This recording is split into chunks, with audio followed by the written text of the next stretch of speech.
So me and Aaron are on a special mission of sorts today, and it involves one of our favorite things, trucks. You see, in about 6 weeks, we're heading to Lone Star Throwdown north of Houston. Whether they own a hot rod shop or are just weekend warriors, folks come out to LST to share their admiration for one of God's finest creations, the truck. Aaron and I think it's time Gas Monkey joined the party, but we don't want to show up empty-handed. Basically, this guy passed away and has a 50s Chevy truck, super cool body style. They sent me a couple pictures, but I can't. Round fenders. Yeah. Chevy. If it's in good enough shape, we'll build it for the show. There's a lot of old pickup trucks out here in Texas, but they're disappearing pretty fast. Yeah. Kind of like the jackalopes. You don't see those hardly at all anymore. I don't. When I was a kid, I used to see them everywhere. Out in Middle Street. Well, let's see. Look, there it is over there. Let's go check it out. 49 Chevy, 3100. Man, that's one of my favorite trucks.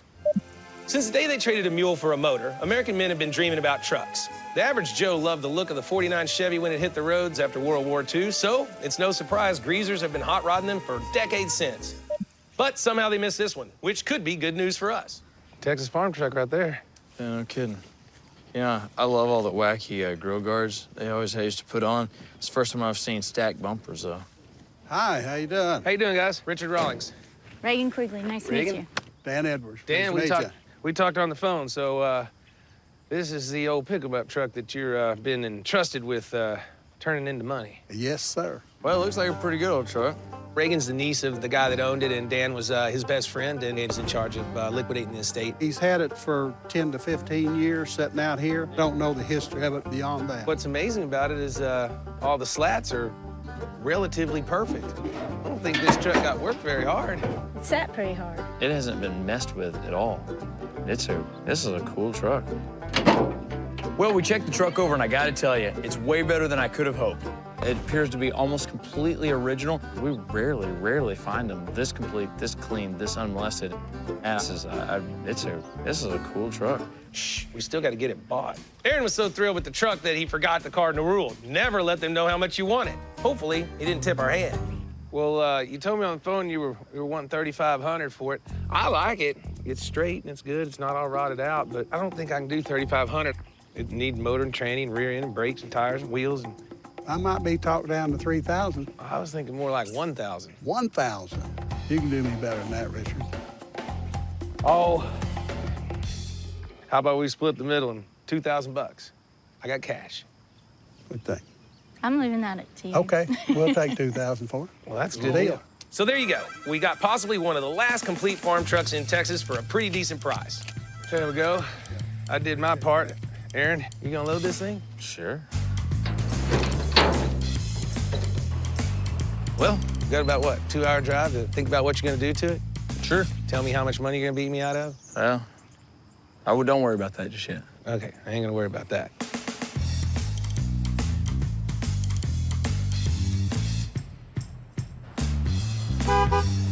Hey guys, check that out. Is that what we're gonna build for the truck show? Papa done good. Oh yeah.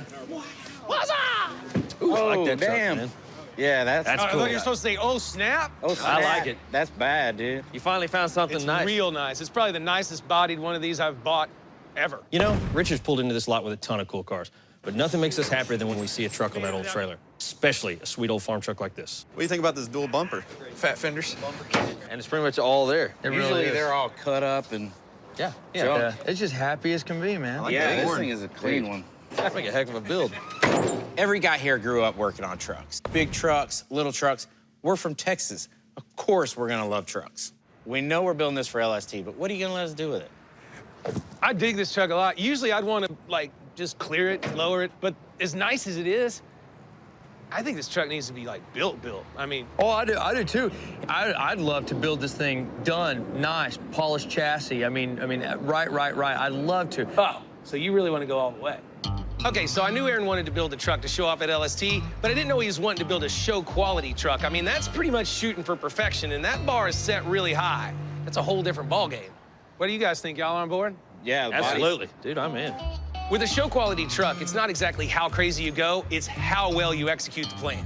We're gonna put air sacs on it, and I don't think we need to put big billets on it. I don't think it's that kind of truck. I want something that's really classic. I really think going small, like 15s, big whites on it, and absolutely hammered. So you're just thinking Small block Chevy, air conditioned. Yeah, I mean, it's like nothing over the top. What it's really just gonna be is a wonderful, nice truck. And we really want the truck to be super sharp and pop. I like where Aaron's going with this, but when you're building a show quality truck, I mean, that takes most people months, if not years. And LST is in 6 weeks. Are you sure that's enough time before the show down there? Is it enough time? No, but it's never been enough time.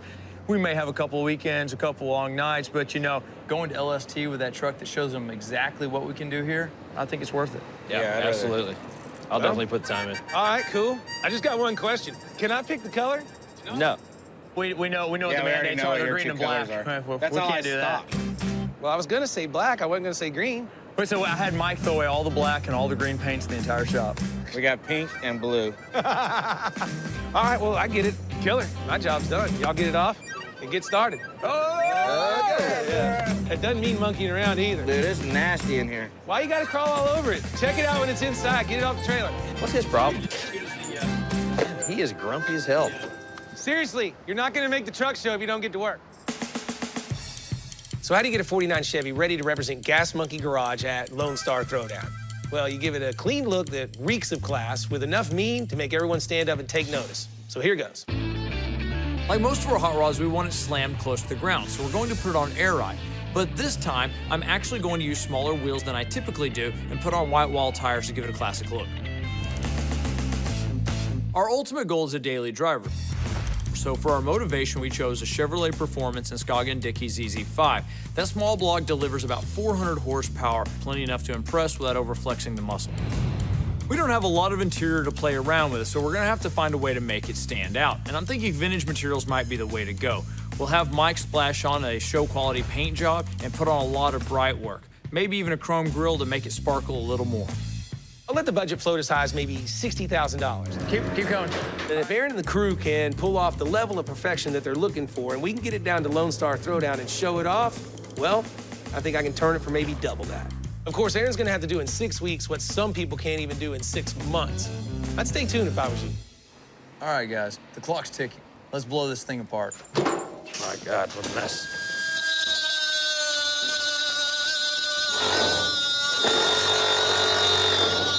We've had some fast builds around here, but 6 weeks for what we want to do is pushing it. At least we're starting off with a really good specimen. For an old 49 model pickup, it's solid. There's no giant gaping holes in the floor. The bottom of the fenders aren't missing. You know, the outside of the doors, the bottom of the doors are intact. This really is a great truck. I don't know that we're gonna be able to Take it on after the dumpster. Yeah, why not? Because what I'm excited about is a lot of times when we finish a build, Richard sells the car the second we're done, and a lot of our peers out there in the car world don't get to see what we've accomplished up close.